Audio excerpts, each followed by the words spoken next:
பெரியோர்களே, எல்லாருக்கும் வணக்கம். குறிப்பாக மீடியா, பத்திரிகை நண்பர்கள் எல்லாருக்கும் வணக்கம். இல்லை வேண்டாம், எனக்கு தொண்டை கட்டி இருக்கு, வேறு ஒன்றும் இல்லை. ஆமாம், இங்கே படம் எடுக்கணும்னு நம்ம பாலா சொன்னாப்புல ரொம்ப மகிழ்ச்சி. இப்போ சரியாக கதை எடுத்தால் கரெக்டாக ஓடும். இவங்க கதையை சரியாக எடுக்கிறதில்ல. அதை எடுத்தால் தான் ஓடும். சும்மா இப்போ ஜனங்கள்லாம் கம்ப்யூட்டர் லெவலுக்கு போயிட்டாங்க. நம்ம ஒழுங்காக எடுக்கணும். இப்படியே இந்த பாலா மாதிரிய ரொம்ப பேர் எடுக்கிறாங்க. அவங்க படமெல்லாம் நடிக்கிறாங்க. எதுக்கு நம்ம சும்மா இருப்பானே, நடிப்போம் அப்படின்னு நடிக்கிறேன். அதாவது சில கதைகள், காமெடிகள், அந்த காமெடி நன்றாக இருக்கணும், நம்ம குடும்பத்தோடு பார்க்கணும் அப்படின்னு ஒரு காமெடி வச்சுக்கிறணும். இப்படி எல்லாம் கலந்து நம்ம படம் எடுக்கணும். இப்போ நம்ம டைரக்டர் பேரரசு, அவர் படங்கள்லாம் சூப்பராக இருக்கும். அவர் படத்தில் நடிக்கிற நான் நடிக்கும்போது அசிஸ்டண்டாக இருந்தார். இப்படி கதை நல்லா இருந்தால் எப்போவுமே வெற்றி படமாகும். அது மட்டும் இல்லை, இங்கே ப்ரொடியூசர் அவங்க சொன்னாங்க. அப்புறம் இணை தயாரிப்பாளர் செல்வகுமார், அப்புறம் யாருமா பகவதி படா. சரி, எல்லாருக்கும் வணக்கம். இப்படி எவ்வளோ பேசலாம்னு தொண்டு வர சரியில்லை. ஆமாம், அதாவது 5 மணிக்குன்னு சொல்லிட்டு 9 மணிக்கு தூங்க போகிற நேரத்தில் இது பண்ணாங்க. எல்லாத்துக்கும் நன்றி. இங்கே வந்திருக்கும் அத்தனை உள்ளங்களுக்கும் எனது மனமார்ந்த வாழ்த்துக்கள். வணக்கம் வணக்கம். சிவசம்போ ஆடியோ வெளியீட்டுக்கு வந்திருக்கக்கூடிய அத்தனை அன்பு உள்ளங்களையும் அன்போடு வருக வருக வரவேற்று. கேட்கலையா? அப்போ ரொம்ப கேட்டுச்சிட்டிங்க, இப்போ கேட்கவே இல்லைங்க. மணி 9 ஆச்சு, நம்ம கேட்கட்டானே. ஆமாம், செந்தில் யோசிச்சிட்டே இருக்காப்புல, இதுக்கு தலை 5 மணிக்கு வர சொன்னீங்களா நீங்கள் அப்படின்னு சொல்லி என்னை யோசிச்சுட்டே இருக்காப்புல. வந்தோடனே ஏன்ட்ட கேட்டாங்க, தம்பி நீங்கள் எத்தனை மணிக்கு வரேன்னு சொன்னீங்க அப்படின்னு. ஆமாம், நான் ஒரு ஈஸியரில் பாடிட்டேன் அப்படின்னு. அதே போல் 4:30 மணிக்கு காத்திருந்தேன், உங்களெல்லாம் கடுப்பேற்றிடக்கூடாது அப்படின்ற ஒரே காரணத்துக்காக நான் என்னெல்லாம் பேச நினச்சேன்னா அதெல்லாம் நம்ம தில் நடராஜ் அவர்கள் பேசிட்டார். ஆமாம், எல்லோரும் பேசி என்னெல்லாம் நான் அந்த நடந்த அனுபவங்கள்லாம் சொல்லணும் அப்படின்னு ஆசைப்பட்டோமோ அது எல்லாத்தையும் தம்பியை சொல்லிட்டாப்புல. தம்பிக்கு இதுதான் முதல் படம் அப்படின்றத என்னாலே நம்ப முடியல. ஆமாம், நீங்களே நம்புறீங்களா? இது தம்பி இதுக்கு முன்னாடி எதாவது படம் நடிச்சிருக்கேன்? அண்ணாச்சி நீங்கள் தானே அண்ணாச்சி கற்றுக் கொடுத்தீங்க. இவன் பாட்டை ஏதாவது ஒன்று சொல்லி விட்டு பாதி அண்ணாச்சி அதெல்லாம் அங்கே சொல்ல முடியாது அப்படிங்கிறான். அப்புறம் நம்ம பத்திரிகை நண்பர்கள்லாம் வேறு மாதிரி எதாவது எழுதிட்டு போகிறாங்களே. ஏன்னா நீங்கள் வேறு டயலாக் எவ்வளோ டயலாக் இருக்குது, அதெல்லாம் கட் பண்ணிவிட்டு நீ அடித்தா தண்ணி வருமா அப்படின்னு வேறு டயலாக் போட்டிருக்கீங்க. எவ்வளவோ டைலாக்லாம் அந்த படத்தில் பேசியிருக்கேன். என்னடா செல்லக்குட்டி. சரி, தம்பிக்கு என்னுடைய அன்பான வாழ்த்துக்கள். முதல் படம் மட்டுமல்ல, இன்னும் தம்பியோடு சேர்ந்து அதுக்கு அடுத்து 2 படம் முடிச்சுட்டேன். அதுக்கும் மேடைக்கு நான் வருவேன் கண்டிப்பாக. சரியா? ஆமாம், தம்பிக்கு வாழ்த்துக்கள். ஆமாம், அடுத்தபடியாக இயக்குனர் பகவதி பாலானே, நிறைய உண்மைகள் இன்றைக்கி சினிமா எவ்வளவு விஷயங்களை கடந்து ட்ராவல் பண்ணிகிட்டு இருக்குங்கிறத ரொம்ப அழகாக மக்களுக்கு, எல்லா மக்களும் இந்த இந்த விஷயத்தை கேட்குறவங்க, எனக்கே அது சில விஷயங்கள்லாம் புதுசாக இருந்துச்சு. அந்த சென்சார் 2.5 லட்சம் அந்த விஷயங்கள்லாம். ஆமாம், ஒரு சிறு படத்தை தயாரிக்கக்கூடிய தயாரிப்பாளர்களுக்கும் இயக்குநர்களுக்கும் அது எவ்வளோ பெரிய சவாலான ஒரு விஷயம் அப்படிங்கிறத ரொம்ப யதார்த்தமாக சொன்னீங்க. கண்டிப்பாக உங்களுடைய கோரிக்கை கண்டிப்பாக ஏற்கப்படும் அப்படின்றதில் மாற்றுக்கிறது இல்லை. அதே போல் மேடையில் வீட்டிருக்கக்கூடிய தயாரிப்பாளர், வணக்கம் மேடம். வணக்கம். உங்களுக்கு தானே முதல் படம்? ஆமாம், அது அவங்களும் அதில் நடிச்சிருக்காங்கன்னு நினைக்கிறேன். அதில் ஒரு ஹீரோயினிங்களா? வெள்ளியா? ஆமாம், அதில் அண்ணன் பகவதி பாலன்னு நடிச்சிருக்கேன்னு நினைக்கிறேன். ஆமாம், இவங்களாம் நடித்தது சத்தியமாக எனக்கு தெரியாது. ஆமாம், நான் போனேன், நடித்து முடிச்சோன்னே டக்குன்னு கிளம்பி வந்துட்டேன். இங்கே சொல்லலையா? நான் சொல்லிடுறேன், டேரக்டருக்கு பதிலாக நானும் சொல்லிடுறேன். டேரக்டரும் நடிச்சிருக்காப்புல, ப்ரொடியூசரும் நடிச்சிருக்காங்க. ஆமாம், அதனால் படத்தில் பல திருப்பங்கள் இருக்கும் அப்படின்னு நம்ம எதிர்பார்க்குறோம். அதே போல் பின்னாடி ஒரு ஹீரோயின், அங்கே ஒரு ஹீரோயினா, இன்னொரு 5 பேர் எங்கம்மா? ஆமாம், அந்த பொண்ணு உண்மையிலே நல்லா நடிச்சிருக்கம்மா. அந்த லாஸ்ட்டு சாங்லலாம் பாப்பாவுடைய பெர்ஃபார்மன்ஸ் ரொம்ப நல்லா இருந்துச்சு. பாப்பாவுடைய நடிப்பு நான் இன்னும் பாப்பா எனக்கு என் கூட இதுக்கு முன்னாடி 2 படம் என்னுடைய பொண்ணாக நடிச்சிருக்காப்புல. இப்போ வந்து மேடைக்கு சொன்ன பிறகு எனக்கு தெரியுது. பாப்பாவுக்கு என்னுடைய வாழ்த்துக்கள். அதே போல் இந்த இசை வெளியீட்டினுடைய கதாநாயகன் அவர் அண்ணன் பேர் ஜான் பீட்டர் தானே? ஆமாம், அவருக்கு ஒரு வாட்டி நல்லா கைத்தட்டு, நல்ல பெரிய எதிர்காலம் அண்ணனுக்கு இருக்குது. ஏன்னா ரொம்ப அருமையாக இசையமைச்சிருக்கீங்க, புதுசாக இருக்குது. ஆமாம், அது கண்டிப்பாக அவங்களுக்கும் என்னுடைய வாழ்த்துக்கள். அதே போல் வாழ்த்தி அமர்ந்திருக்கக்கூடிய நீதிபதிகள், மரியாதைக்குரிய நீதிபதிகளை அவர்களுக்கும் என்னுடைய அன்பான நன்றி. இந்த படத்தில் ஒரு பெரிய ஜாம்பவான் யார் அப்படின்னா நம்ம அண்ணன் செந்தில்ண்ணன். ஆமாம், செந்தில்ண்ணன் அண்ணன் கூடலாம் நடிக்கிறது வந்து அது ஒரு பெரிய பாக்கியம். ஆமாம், அது வந்து ஏற்கனவே ஒரு படம் நம்ம அண்ணே சின்ன கேரக்டரா, நானும் சின்ன கேரக்டர் தானே. ஆனால் நம்ம 2 படத்தை தான் பெருசாக போட்டிருக்காங்க பாருங்க. யார் செந்தில்லண்ணா? சஸ்பென்ஸ் வச்சு விடுங்க, வெளியே சொல்லாதீங்க. இல்லை சொல்லிடுமா? சொல்லட்டுமோ? ஆமாம் அண்ணா, அப்படியா காமெடியில் அண்ணா வில்லண்ணா? சரி, என்னத்தையா சொல்லிட்டு போப்பா. அவன் சொன்னார், பகுதி வர செஞ்சான், அவ்வளோதான். அது வில்லனா காமெடியாங்கிறத நீங்கள் ஸ்க்ரீனில் வந்து பார்த்தா தான் தெரியும். ஆமாம், அண்ணன் முதல் முறையாக வில்லனாக அறிமுகறீங்கன்னு நினைக்கிறேன், அப்படி தானே? ஆமாம், அங்கே போயிடாங்கண்ணே, அந்த இடம் அது ரொம்ப பிஸியான ஏரியா. நம்ம காமெடியிலே ட்ராவல் பண்ணிட்டு போயிட்டுருப்போமே. ஆமாம், அண்ணனை திரும்பவும் நாங்கள் எங்களுடைய குடும்பத்துக்கு கூப்பிடுறோம். அதனால் அண்ணன் அவர்கள் இந்த படத்தில் மட்டும் ஏதோ தெரிஞ்சோ தெரியாமலோ வில்லன் நடிச்சார் நினைக்கிறேன். மறப்போம், மன்னிப்போம். அடுத்த படத்துலேருந்து அண்ணன் காமெடியில் இதனுடைய பணிகளை தொடர வாழ்த்துக்கள். அப்புறம் அண்ணன் பேரரசு அண்ணன் இதோடு நிறுத்திக்கிறேன், சரியா? நம்ம அண்ணன் பேசுனீங்கன்னா நாங்கள் எல்லாம் துப்புன்னு ஓடிடுவோம். ஏன்னா மணி 9 ஆகிடுச்சு.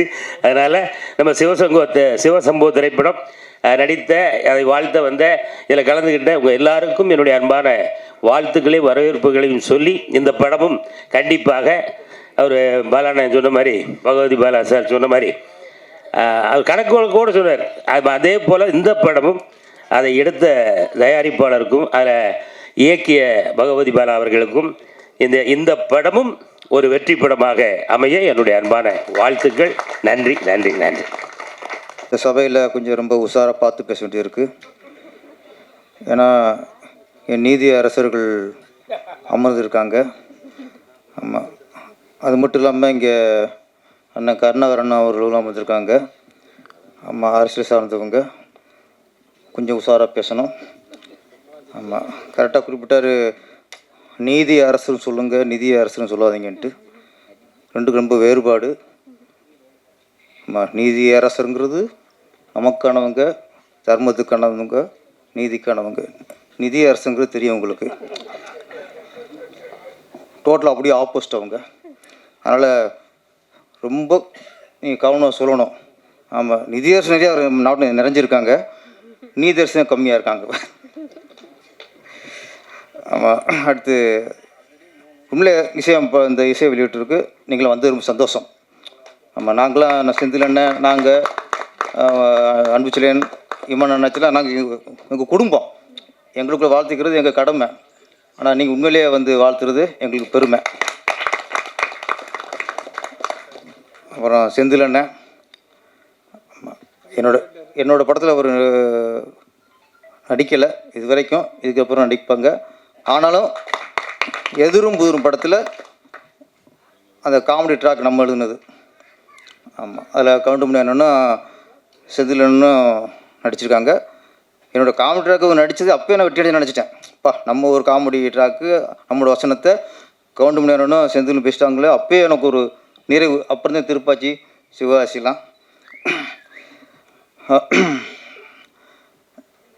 இந்த படத்தோட தயாரிப்பாளர் ரதிதேவி அவர்கள் ஒன்று சொன்னாங்க பேசும்போது, எனக்கு சினிமா ரொம்ப பிடிக்கும், இதற்காக எத்தனை முறை வேண்டாலும் நான் தோற்று கொண்டே இருப்பேன்னாங்க. நீங்கள் ஜெயிச்சு கொண்டே இருக்கணும். நீங்கள் முதல்ல வாழ்க்கையில் ஜெயிச்சிட்டிங்க. ஏன்னா என்றைக்கு நீங்கள் மாமியாரை கூட்டு வந்து மேடையில் ஏற்றி சால்வு போத்துட்டீங்களோ அன்றைக்கி நீங்கள் வாழ்க்கையில் ஜெயிச்சிட்டிங்க. இந்த மாதிரி நிகழ்ச்சிக்கு மாமியாரை கூப்பிட்றதே பெரிய விஷயம்.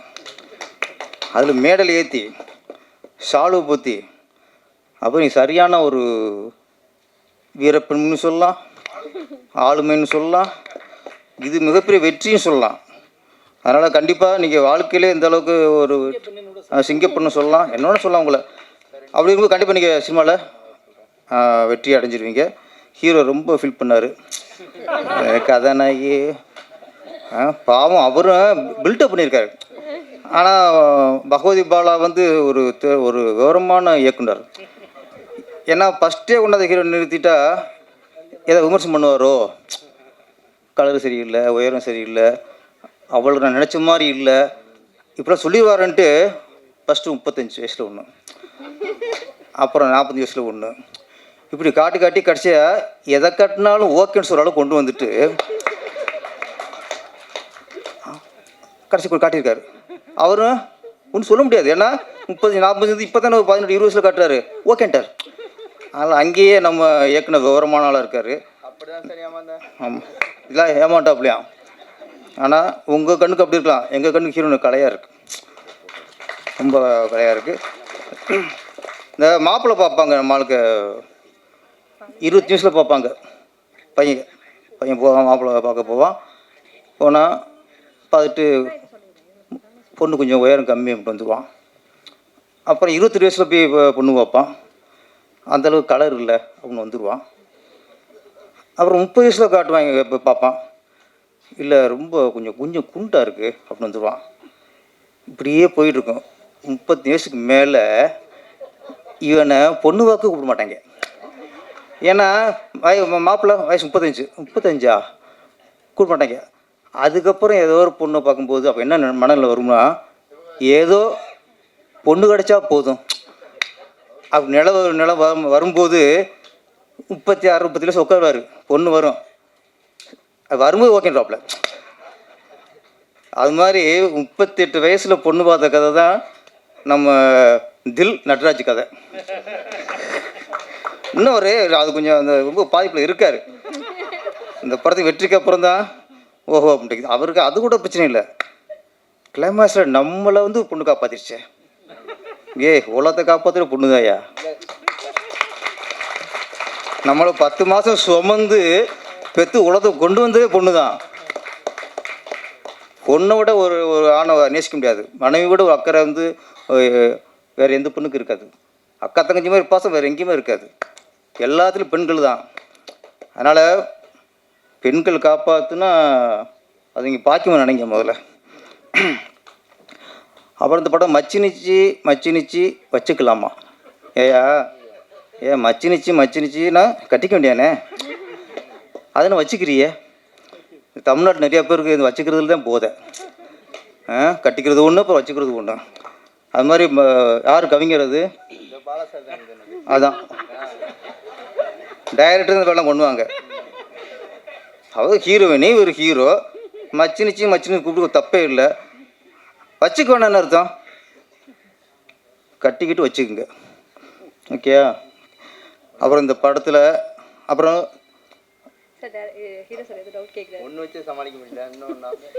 இது பாருங்க, அது ஒன்றே சமாளிக்க முடியலையா? அதெல்லாம் பழகி போகும்ப்பா உங்களுக்கு. இங்கெல்லாம் 3 நாள்லாம் வச்சு சமாளிச்சுக்கிட்ட போய் கற்றுக்குங்க. சிவசம்பு டைட்டில். நான் சுந்தர்சிக்கு நன்றி சொல்லணும். எனக்கு அண்ணன் சொன்னார், அதான் இங்கே பெருந்தன்மை. பெரிய இயக்குனர் ஏன் வெற்றி அடைஞ்சிருக்காங்கன்னா, ஒன்று கொடுத்துட்டாருங்க. ஒரு டைட்டிலையோ ஒரு கதையோ யாராவது கேட்டு உடனே கொடுக்குறாங்கன்னா அவங்க உண்மையான திறமைசல்னு அர்த்தம். ஒரு டைட்டில் தான், இதை விட்டு எனக்கு ஒன்றுமே வழி இல்லை அப்படின்னா உனக்கு ஒன்றும் இல்லைன்னு அர்த்தம். எனக்கு இந்த கதை போச்சுன்னா சில கதையெல்லாம் நம்ம நினைக்கிற ஒன்று வரும். ஐயோ என் கதை போச்சுன்னு உட்காந்திங்க, வாழ்க்கை முடங்கி போயிடும். ஒன்று போனானையா நான் திங்க் பண்ண முடியும் அப்படின்னா வரும். உண்மையான கற்பனையாளன், உண்மையான திறமைசாலி ஒரு கதையிலையும் ஒரு டைட்டிலும் முடங்க மாட்டான்.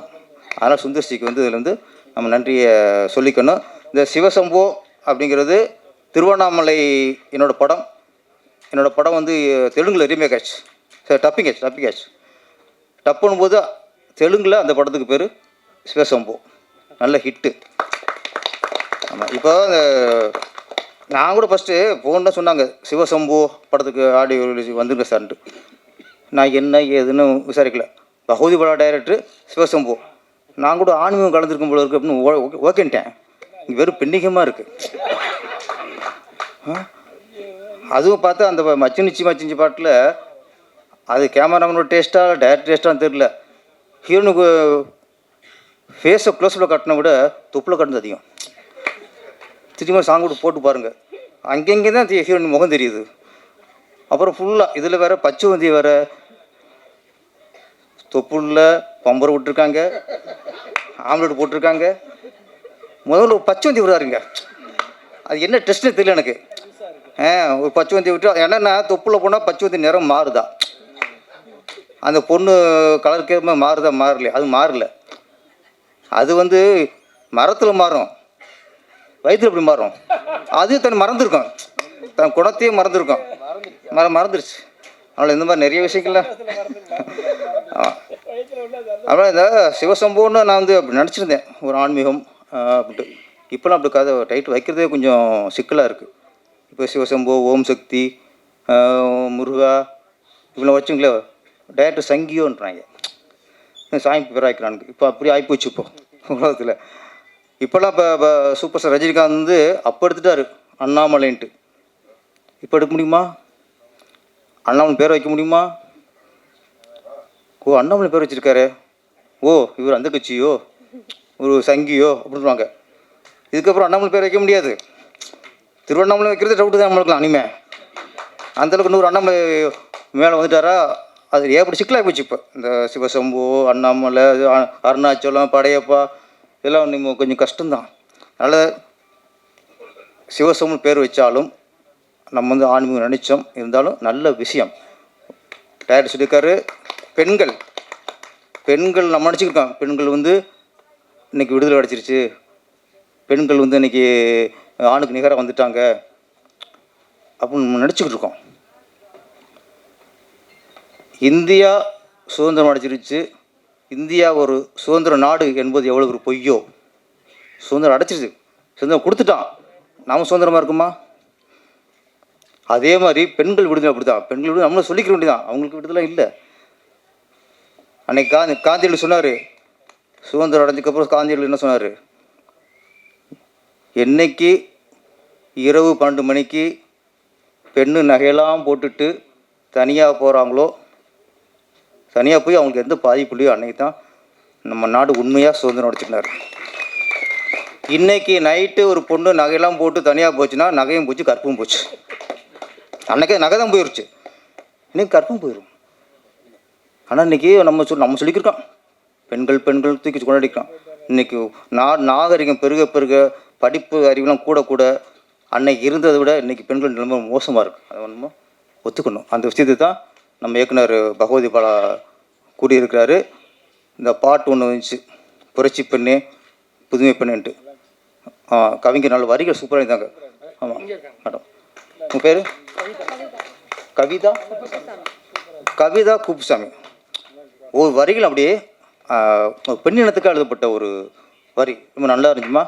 எனக்கு அந்த பாட்டை பார்க்கும்போது புதுமை பெண் படம் இயக்குனர் இமயம் பாரதிராஜா அவர்கள் இயக்கிய புதுமை பெண் படத்தில், ஓ ஒரு தென்றல் புயலாகி வருதே, காலதேவனின் தருமை எல்லைகள் மீறுகின்றது ஓடார், அந்த எஃபெக்ட் நல்லா இருந்துச்சு. அதே மாதிரி அந்த பொண்ணு க்ளோஸ்அப், நிறைய க்ளோஸ்அப் யூஸ் பண்ணி இந்த மச்சிரு க்ளோஸ்அப் போடல, அதை இங்கே ஈக்குவல் பண்ணிட்டார். இங்கே க்ளோஸ்அப் தான் எல்லாங்களும். இந்த மாதிரி முறைக்கு இந்த பொண்ணு ரஜினாவுக்கு என்னுடைய வாழ்த்துக்கள்.